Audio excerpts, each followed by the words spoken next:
I had been with Mia for 3 years, building what I thought was our future together. We had our routines, inside jokes, and plans that stretched years ahead. But lately something had shifted. Her college friends, the self-proclaimed squad, seemed to take priority in her life. Tonight was meant to be our anniversary celebration, a special dinner I had planned for weeks. When Mia called to cancel because her friend Jessica was having another crisis, something inside me broke. The argument that followed ended with words I will never forget. Looking me straight in the eyes, Mia said, "Love can wait, but friendship cannot. They will be here after you." If you have ever felt like someone's backup plan instead of their priority, hit that like button and subscribe.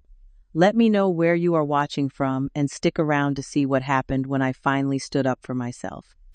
I am a 32-year-old software developer living in Seattle, where the tech industry thrives and the coffee shops never close.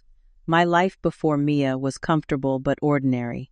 I worked long hours coding for a mid-sized tech company, spent weekends hiking the nearby mountains, and occasionally met friends for beers and board games. Nothing exceptional, but I was content. That all changed at Jake's housewarming party 3 years ago. I almost did not go that night, exhausted from a week of debugging a particularly stubborn piece of code. But Jake insisted, promising it would be worth my while. He was right, though not in the way either of us expected. Mia stood by the window laughing at something on her phone. The soft lights caught in her dark hair, and when she looked up, her smile hit me with unexpected force. She was wearing a simple blue dress and looked completely out of place among the tech bros in hoodies and jeans. Later I learned she worked in marketing for a rival company and only came because her roommate knew Jake. Our conversation started awkwardly. I spilled my drink when she suddenly turned around, but instead of being annoyed, she laughed and helped me clean up. We talked for hours that night, long after most guests had left. She was 28, ambitious, with a sharp wit that kept me on my toes. By the end of the evening, I had her number and a promise to meet for coffee the following weekend. Our relationship progressed quickly after that. Coffee dates turned into dinner dates, which evolved into weekend trips exploring the Pacific Northwest. Within 6 months, we were practically inseparable. After a year, we decided to move in together, finding a cozy apartment with a view of the Space Needle that we could just barely afford. Life together was good. We established routines that complemented each other. I cooked breakfast while she made coffee. Weekends were for hiking when the weather permitted, or binge-watching shows when Seattle lived up to its rainy reputation. We hosted small dinner parties where I would cook elaborate meals while Mia charmed our guests. I thought we were building something lasting. Mia was vibrant and passionate about everything she did. At work, she quickly climbed the corporate ladder, earning a reputation for creative marketing strategies and tireless dedication.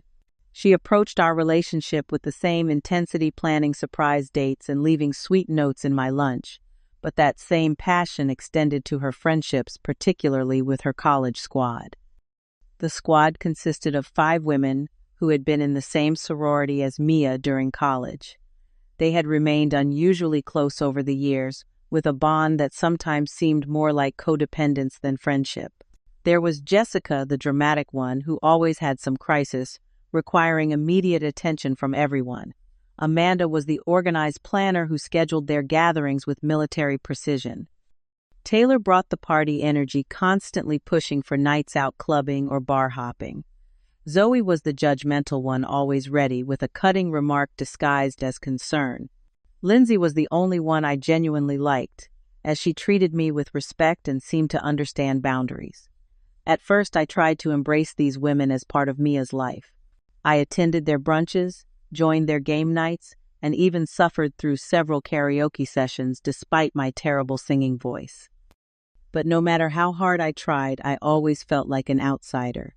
They had inside jokes stretching back years, referenced people I had never met, and occasionally lapsed into sorority lingo that might as well have been a foreign language. Over time, I noticed a troubling pattern emerging.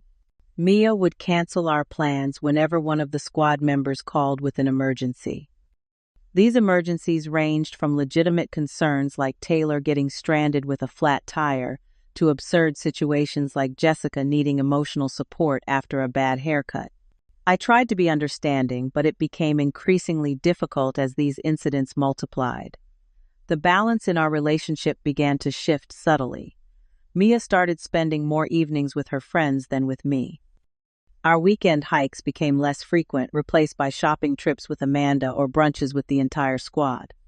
When I expressed concern about this change, Mia accused me of being controlling and insecure. Things grew more concerning when Mia began to be secretive about her phone. She would turn away when texting or abruptly end calls when I entered the room. Once I glimpsed a message from Zoe asking if Mia had told me about something yet, but when I asked what it was about, Mia dismissed it as nothing important. Despite these warning signs, I remained committed to making our relationship work. I believe that every couple faces challenges, and with communication and compromise, we could overcome these issues. I had no idea how wrong I was, or how soon everything would fall apart. Our third anniversary should have been a celebration of our love and commitment. I had spent weeks planning the perfect evening, making reservations at Canlis, one of the most exclusive restaurants in Seattle. The kind of place where you need to book months in advance and save up for even longer. I had also purchased a custom-designed promise ring, not quite an engagement ring, but a symbol of my intention to propose in the near future. The day started perfectly. I woke up early and brought Mia breakfast in bed, watching her face light up at the sight of blueberry pancakes, her favorite. We exchanged cards, and I felt a surge of hope when I read her words about looking forward to many more years together. I mentioned that I had special plans for the evening, but kept the details secret, wanting to surprise her. While Mia was at work, I prepared a pre-dinner surprise at home. I cleaned the apartment, thoroughly arranged dozens of candles throughout the living room, and scattered rose petals from the door to the dining table. I set out champagne to chill and prepared a small charcuterie board to enjoy before our reservation. Everything was perfect, down to the carefully selected playlist of songs that had marked important moments in our relationship. At 4:30 p.m., just as I was putting the finishing touches on our apartment, my phone rang. Seeing Mia's name on the screen, I answered eagerly, expecting her to say she was on her way home. Instead, her voice was tight with tension as she explained that something had come up. Jessica just broke up with Brian, she said, referring to her friend's boyfriend of barely 3 months. She is absolutely devastated and needs us right now. Us, I asked, a sinking feeling in my stomach. Mia, tonight is our anniversary. I have reservations at Canlis in 2 hours. I know what day it is, she replied, her voice taking on a defensive edge. But Jessica really needs the support of her friends right now. You understand, right? We can celebrate this weekend instead. We have been planning this for weeks, I said, struggling to keep my voice even. Jessica has the rest of the squad to support her. This is one night that should be about us. The conversation quickly deteriorated from there. Mia accused me of being selfish and uncaring toward her friends. I pointed out the pattern of her canceling our plans for increasingly trivial friend emergencies. Voices were raised, old grievances resurfaced, and the argument spiraled out of control. These women have been my friends since college, Mia said. They have been there for me through everything. And what about me, I asked. Have I not been there for you for the past 3 years? Do our plans always have to come second to your friends? You just do not understand the bond we share, she replied. Some things are more important than dinner reservations. Like what? Like Jessica's 3rd breakup this year. How is that more important than celebrating 3 years together? There was a pause, and when Mia spoke again, her voice was cold and deliberate. Love can wait, but friendship cannot. They will be here after you. The words hit me like a physical blow. In that moment, everything became crystal clear. I was not her priority.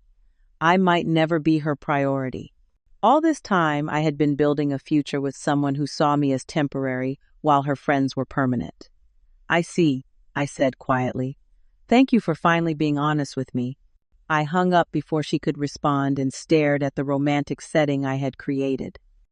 The candles, the rose petals, the champagne all seemed suddenly pathetic. I blew out the candles, swept up the petals, and put away the champagne. Then I went to the bedroom and pulled out my suitcase. I packed, methodically taking only what I absolutely needed. Clothes, toiletries, laptop, and a few personal items. I left behind anything we had purchased together or that reminded me too strongly of Mia. I called the restaurant and canceled our reservation, grateful that they were understanding when I explained the situation. Just as I was finishing, I heard keys in the lock. Mia walked in looking surprised to find me with a suitcase. Perhaps she expected me to be sulking but ultimately accepting of her choice as I had been so many times before. "What are you doing?" she asked, eyeing the suitcase. "Taking your advice," I replied calmly. "If I am just temporary in your life, I should not waste any more of my time." "That is not what I meant," she protested. "You are twisting my words. Love can wait, but friendship cannot. They will be here after you." I repeated her exact words. "I think your meaning was quite clear." "Where are you going?" she asked, her voice rising in panic as she realized I was serious. "That is no longer your concern," I told her. I took out my phone and called an Uber. Mia switched tactics, tears filling her eyes as she apologized and promised to make it up to me. But something had broken inside me, something that could not be fixed with tears or promises. I stood silently by the door waiting for my ride notification. When it came, I picked up my suitcase and walked past Mia without another word. As the door closed behind me, I felt a strange mixture of pain and liberation. The relationship I had invested 3 years in was over, but perhaps something new could begin. I stayed at a hotel that night and spent the next day securing a short-term rental apartment across town. It was small and sparsely furnished, but it was mine alone, a space to begin healing. I turned off my phone, unable to deal with the barrage of calls and messages from Mia. After a week of emotional processing, I finally turned my phone back on. There were dozens of missed calls and messages from Mia, ranging from angry to pleading. I read through them but did not respond. I needed time and space to think clearly. I met up with my friend Jake, who had introduced me to Mia years ago. Over beers, he reluctantly shared something that confirmed my decision to leave. "I did not want to be the one to tell you this," he said, "but Zoe and Amanda have been saying some pretty nasty things about you to anyone who will listen. About how you are controlling and trying to separate Mia from her friends. They even had a nickname for you, the Anchor, because they thought you were dragging Mia down." The revelation stung, but it also strengthened my resolve. While browsing social media that evening, I discovered something that made my blood boil. Jessica's supposed emergency breakup had actually been a planned birthday celebration. There were photos of the entire squad, including Mia, at a club downtown, birthday hats, and all time-stamped during our anniversary dinner. The betrayal cut deep, but it also provided clarity. I realized that I had been making excuses for Mia's behavior for far too long. It was time to focus on my own well-being and growth. Over the next few weeks, I threw myself into rebuilding my life. I rediscovered old hobbies that had fallen by the wayside during my relationship. I started rock climbing again, joining a local gym where I made new friends who shared my passion for the outdoors. I reconnected with college buddies I had lost touch with, finding comfort in these uncomplicated friendships. I focused on improving my temporary living situation, buying plants and artwork to make the space feel more like home. I established new routines, joining a morning running group and cooking elaborate meals for myself instead of settling for takeout. I even adopted a cat from the local shelter, a grumpy orange tabby who was not big on affection but provided silent companionship during long evenings. At work, I channeled my emotional energy into productivity, taking on challenging projects that required intense focus and problem solving.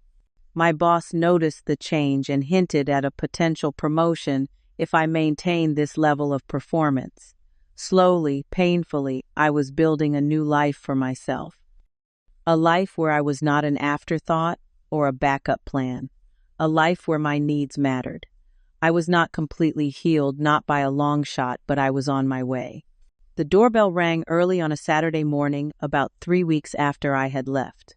I was not expecting anyone, especially not at 8:30 a.m. Curious and slightly annoyed at the interruption to my peaceful morning, I opened the door without checking the peephole, a decision I immediately regretted. Mia stood on my doorstep, but she was not alone. Behind her stood her entire squad: Jessica, Amanda, Taylor, Zoe, and Lindsay, looking like a sorority intervention team. Mia's eyes were red-rimmed, suggesting she had been crying, but her expression was determined. "We need to talk," she said, attempting to step inside without waiting for an invitation.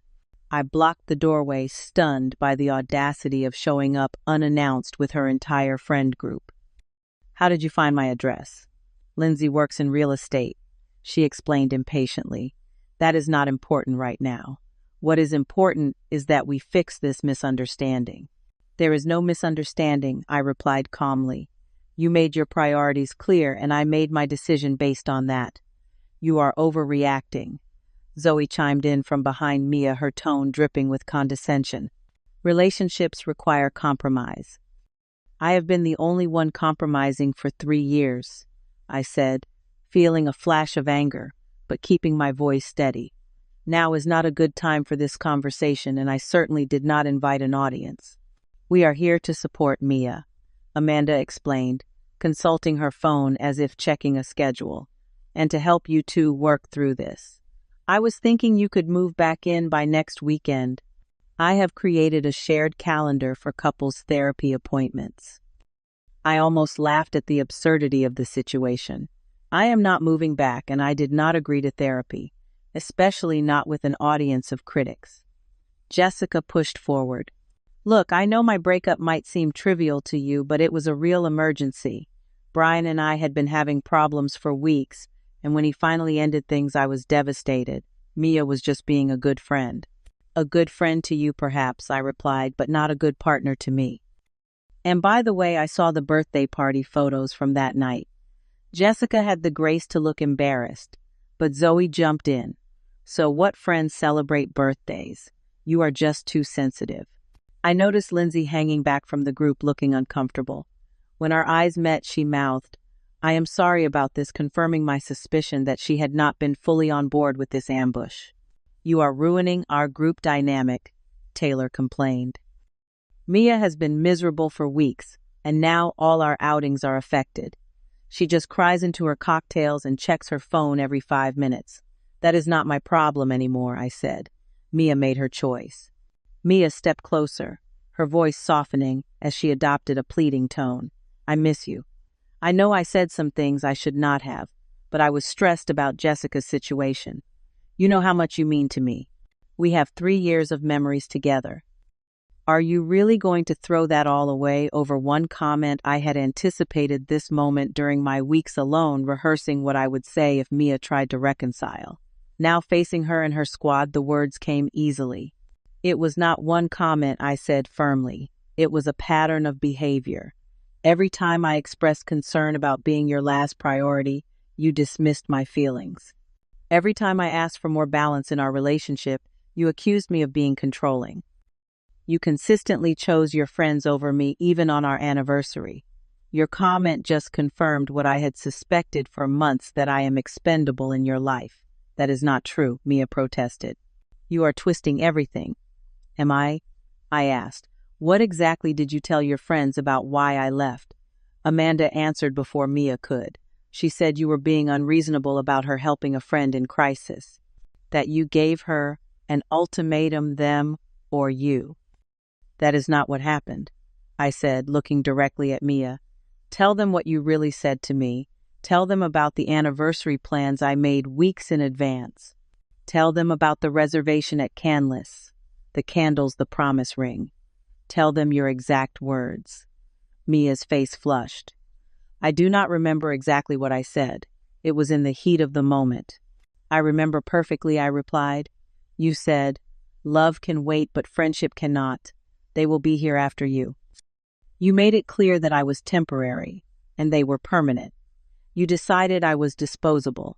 The squad's reactions varied. Jessica and Amanda exchanged uncomfortable glances.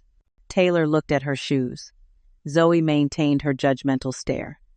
Lindsay shook her head in disappointment, though whether at Mia or the situation was unclear. "Is that true?" Lindsay finally spoke up. "Did you really say that, Mia?" "You do not understand," Mia said defensively. "He is making it sound worse than it was." "How exactly should I have interpreted it?" I asked. "Please enlighten me."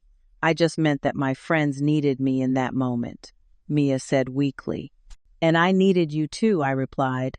"It was our anniversary, but you have consistently shown me where I rank in your priorities, and it is not at the top, not even close. I deserve better than to be someone's backup plan."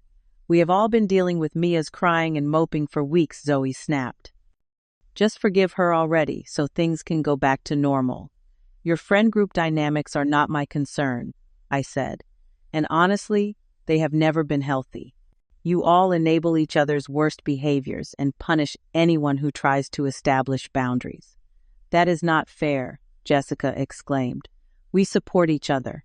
"You support each other in avoiding adult responsibilities and relationships," I countered. "How many times has each of you canceled plans with partners or family to respond to some squad emergency that turned out to be trivial? How often do you undermine each other's relationships instead of encouraging them to grow?" Lindsay nodded slowly. "He has a point. We do tend to drop everything whenever one of us calls, even when it is not truly urgent." "Whose side are you on?" Zoe demanded, glaring at Lindsay. "I am just saying maybe we have been unfair to him," Lindsay replied. "And to Mia too, expecting her to always prioritize us." An argument broke out among the squad members. Amanda insisted they were just being supportive friends. Jessica defended her need for emotional support during breakups. Taylor complained that everyone was being too serious.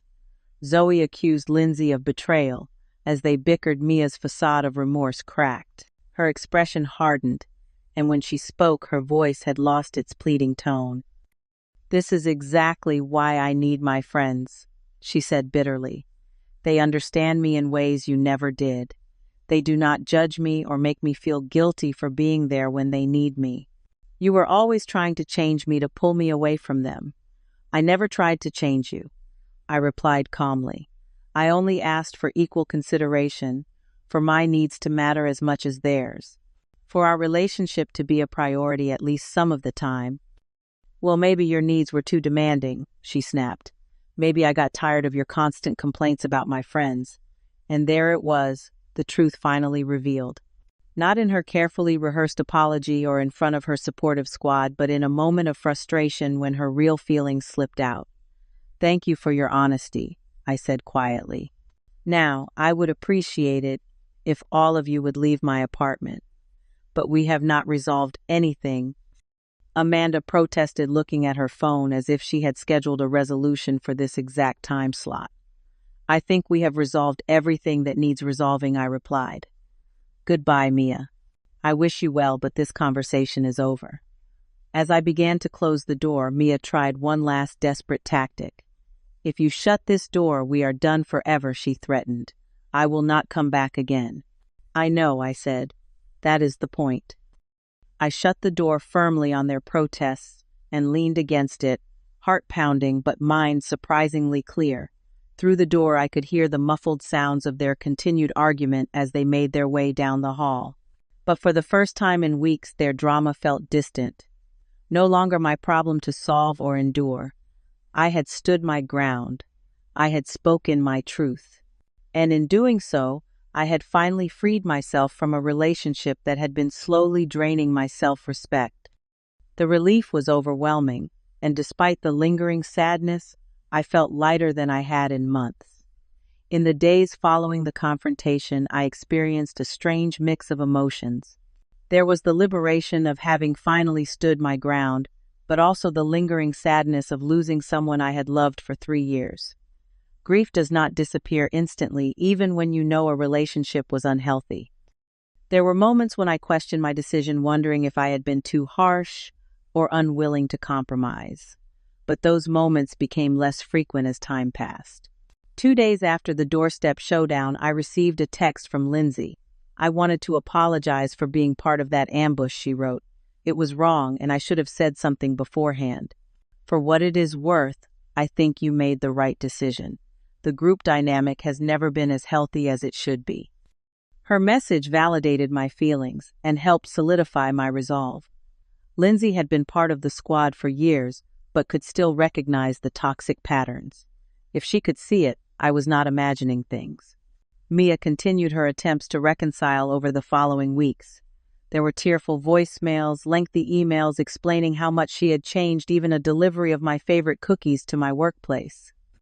Each attempt was more difficult to resist than the last, playing on my memories of the good times and my natural inclination toward forgiveness.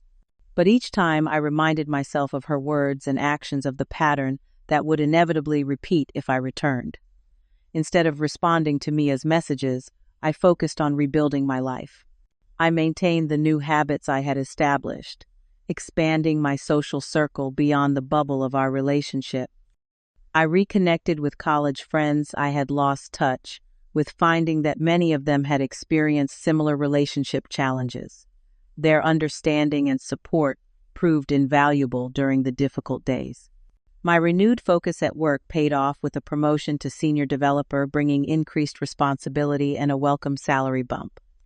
The additional income allowed me to move from my temporary rental to a more permanent apartment, one that I furnished entirely to my own taste without compromising for someone else's preferences. I also invested time in my physical health, joining a rock climbing gym and signing up for weekend hiking groups.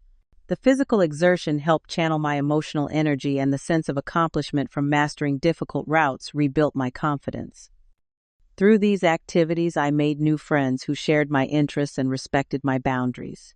6 months after our breakup, I ran into Lindsay at a coffee shop near my office. She waved me over to her table, and we spent an hour catching up.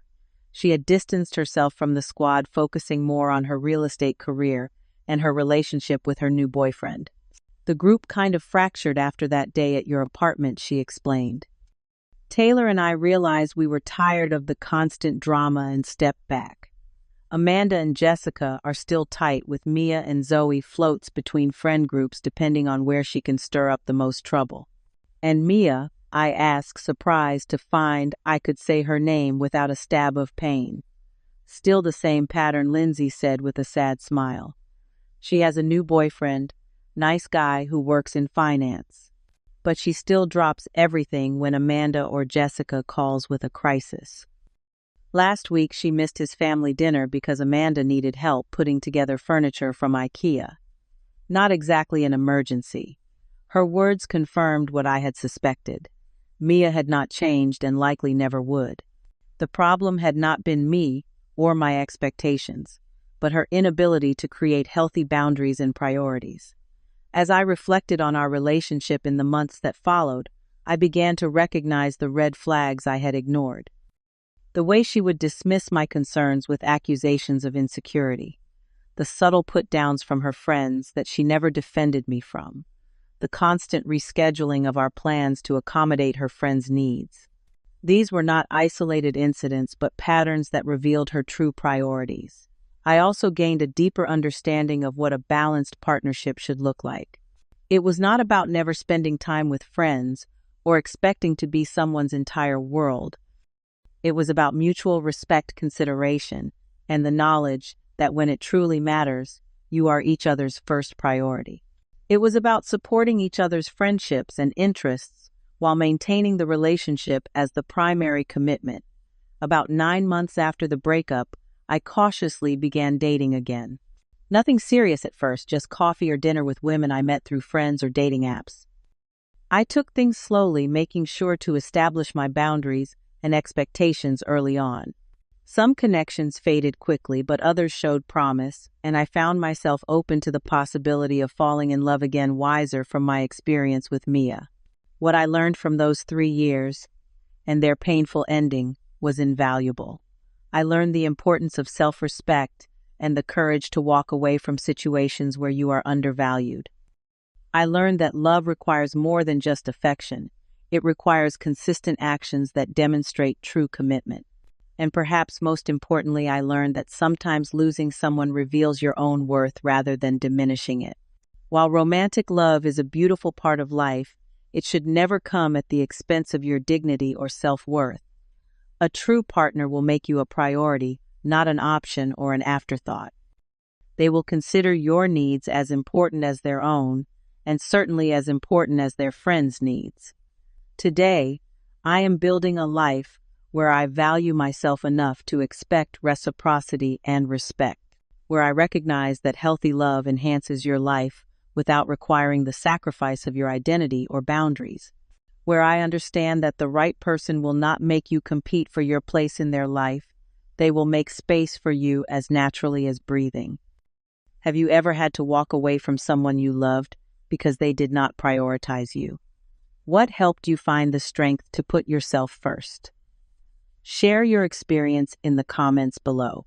And if this story resonated with you, please hit that like button and subscribe to hear more stories of growth and self-discovery. Remember, you deserve to be more than an afterthought in someone's life. Thank you for listening, and I wish you the courage to demand the love and respect you deserve.